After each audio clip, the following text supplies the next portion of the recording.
তো বন্ধুরা, আজকে তোমাদের করে দেখাবো ঘরোয়া উপায়ে আলুর তরকারি।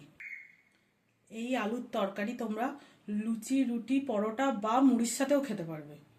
যারা তোমরা নতুন রাঁধুনি তারা খুবই সহজ উপায়ে এই রান্নাটি সকালের জলখাবারে করতে পারবে। তরকারির জন্য আমাদের উপকরণ লাগছে, প্রথমেই আলু ছোট ছোট করে কেটে নেওয়া, টমেটো, দুটো কাঁচা লঙ্কা, ধনেপাতা, কালো জিরে আর শুকনো লঙ্কা। বন্ধুরা চলো আমরা রান্নাটি দেখে নিই।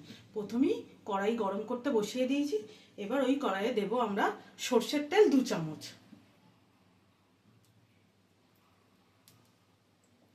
তেল গরম হলে ওই তেলে ফোড়নের জন্য আমরা দেব একটা শুকনো লঙ্কা আর একটু কালো জিরে। আমরা ফোড়নটা একটু নাড়িয়ে ভেজে নেব। তো ফোড়নটা ভাজা হলে ওতে আগে থেকে কেটে রাখা ছোট ছোট আলুগুলো দিয়ে দেব।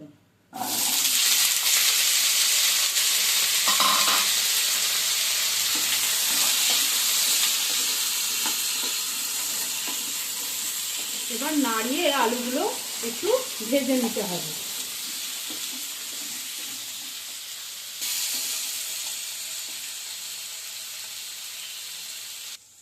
আলু অল্প ভাজা হয়ে যাবার পরে এই পর্যায়ে আমরা দেব নুন,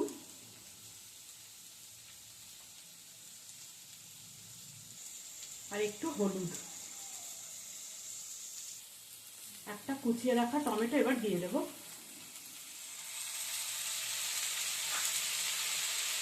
দুটো কাঁচা লঙ্কা দিয়ে দেব। এরপর ভালো করে নাড়িয়ে নেব।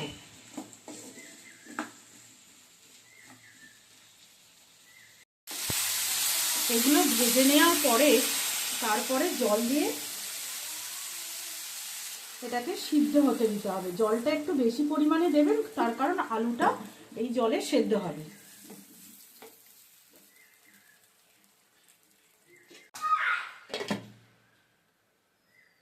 তো আমরা ঢাকনা খুলে এবার দেখে নেবো আলুটা সেদ্ধ হয়েছে কিনা।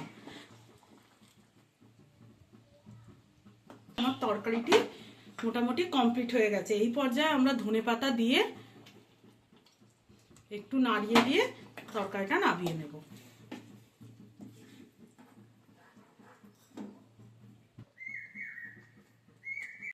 তো ভিডিওটি ভালো লাগলে অবশ্যই লাইক করবে, শেয়ার করবে, কমেন্ট করবে, আর আমার চ্যানেলটিকে অবশ্যই সাবস্ক্রাইব করে রাখবেন।